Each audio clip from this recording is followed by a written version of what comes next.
सभी साधकों को रमेश शर्मा का सादर प्रणाम।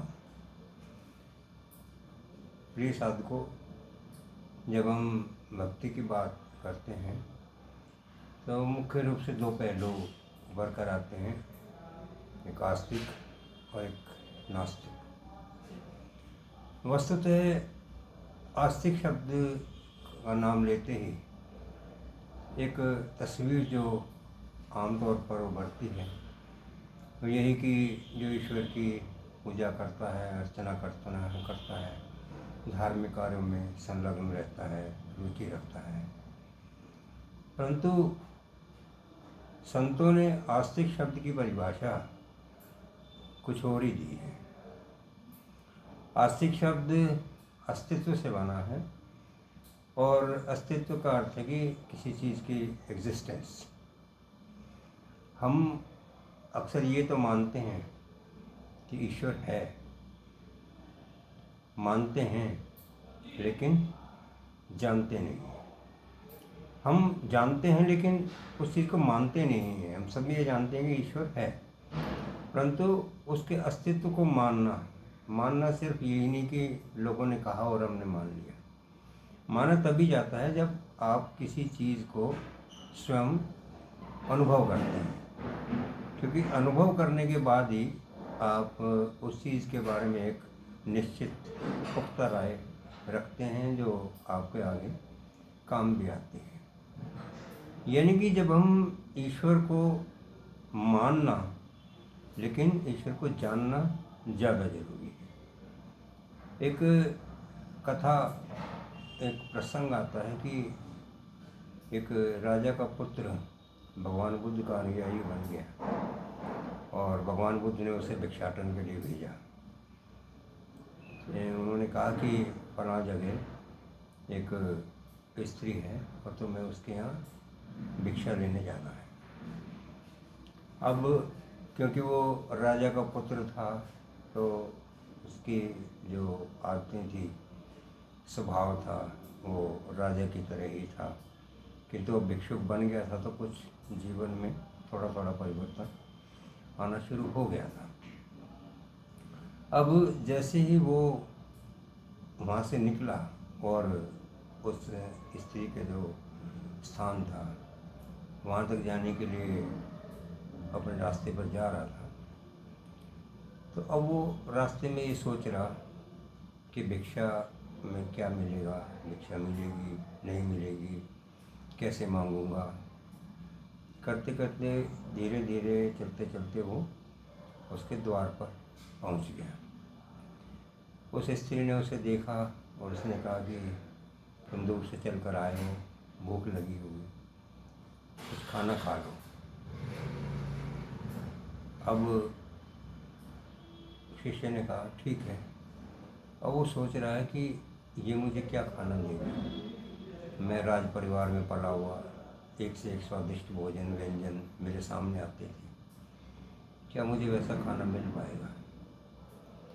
और कुछ समय बाद जब वो खाना आया तो देखकर विस्मित रह गया, क्योंकि जिस खाने की कल्पना उसने की थी वो सब खाना उसकी थाली में था।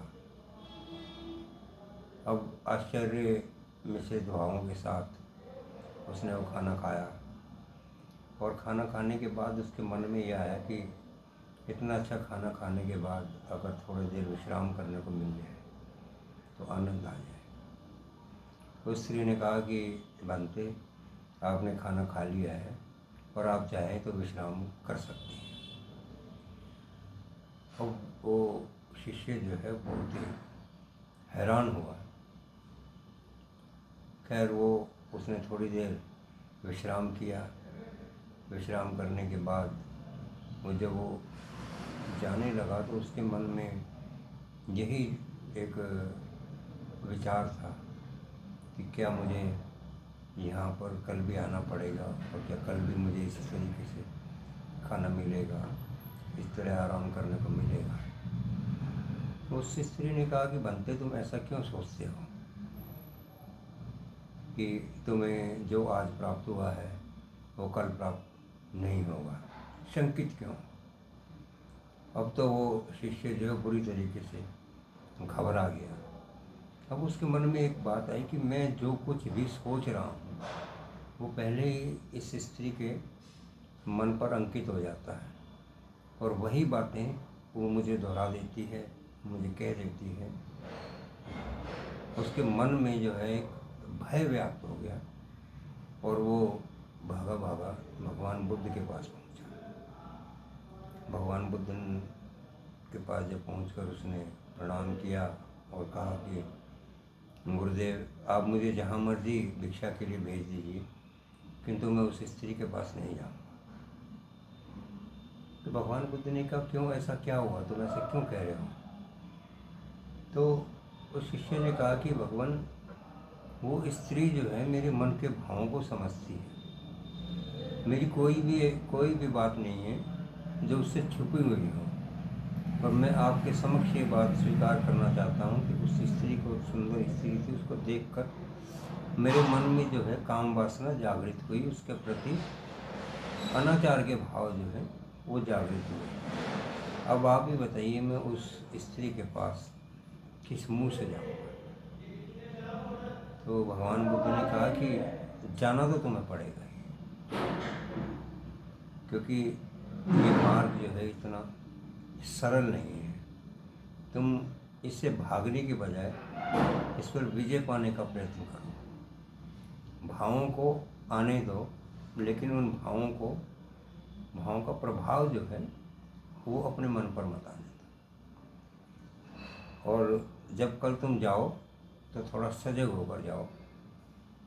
अब अगले दिन जब वो भिक्षा के लिए निकला तो वो मन में यही सोचता हुआ जा रहा है कि आज कोई भाव जो है मेरे मन में उस स्त्री के प्रति, कोई गंदा विचार, गंदा व्यवहार मेरे मन में ना आए। और यही सोचते सोचते सोचते सोचते वो वहाँ पर पहुँच गया। लेकिन कल की अवस्था में और आज की अवस्था में दिन रात का फर्क था, क्योंकि आज वो जागृत था। आज वो इस विषय में अपने मन के प्रति जो है वो सजग था कि मेरे मन में कोई ऐसा विचार नहीं आना चाहिए कि जो ये स्त्री पढ़ ले। उस व्यक्ति ने उस दिन भी वहाँ पर भोजन किया, भोजन करके विश्राम भी किया, और उसके बाद वो प्रफुल्लित मन से भगवान बुद्ध के पास गया और उसने कहा कि महाराज, आपकी शिक्षाओं का मुझ पर आज कुछ असर हुआ है, और कुछ हद तक मैंने अपने भावों पर नियंत्रण जो है पा लिया है। अब कहने का अर्थ ये है कि आप एक छोटी सी बात सोचिए, अगर हमें ये पता है कि सामने वाला व्यक्ति हमारे मन के भावों को पढ़ लेता है, तो हम कितने सचेत हो जाते हैं, हमारी चेतना जो है वो प्रबल हो जाती है। जबकि हम अच्छी तरीके से जानते हैं कि हमारे जीवन में होने वाली हर घटना का साक्षी जो है वो ईश्वर है। हमारे मन में उठने वाले हर भाव का, हर तरंग का, हर विचार का साक्षी जो है वो ईश्वर है। और उसके बावजूद भी हम सभी काम करते हैं, वो उचित हो या अनुचित हो। तो इसका अर्थ क्या है? इसका सीधा सीधा अर्थ ये है कि हम इस बात को मानते ही नहीं कि ईश्वर हमारे सारे क्रियाकलापों का साक्षी है।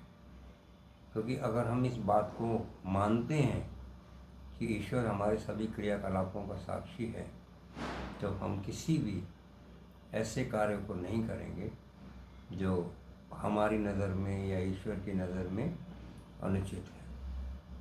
कहने का अर्थ ये है कि हम सिर्फ एक रटी रटाई बात के ऊपर चल रहे हैं कि ईश्वर है। ईश्वर के अस्तित्व पर हमें विश्वास नहीं है, क्योंकि अगर जिस दिन हमें ईश्वर के अस्तित्व पर विश्वास हो जाएगा, उस दिन हमसे कोई भी गलत काम होगा ही नहीं, क्योंकि हमारे मन में हमेशा ये भाव रहेगा कि हम जो कुछ भी कर रहे हैं वो ईश्वर की नज़र में है और वो हमारे सभी कर्मों का साक्षी है। फिर ना तो हमें कोई दुआ करने की ज़रूरत पड़ेगी, क्योंकि जब वो सर्वव्यापक है, सर्वज्ञ है, सब कुछ जानता है, तो हमें उससे कुछ कहने की भी ज़रूरत नहीं पड़ेगी, क्योंकि हमारा सारा हाल जो है उस पर जाहिर है। तो कहने का अर्थ ये है कि केवल शाब्दिक रूप से हम ईश्वर का अनुसरण करते हैं, व्यवहारिक रूप से नहीं। जिस दिन धर्म हमारे व्यवहार में आ जाएगा, उस दिन हमारा जीवन जो है बहुत ही सुंदर बन जाएगा। आज के लिए इतना ही। आप सबको मेरा सादर प्रणाम। हरि ओम तत्सत। सभी दर्शकों से मेरा विनम्र निवेदन कि आप कमेंट अवश्य किया कीजिए। जो भी कुछ आपको अच्छा लगता है या ख़राब लगता है, अपनी राय अवश्य व्यक्त कीजिए। आपकी राय जो है मेरे लिए बहुत ही कीमती है। आपको पुनः प्रणाम।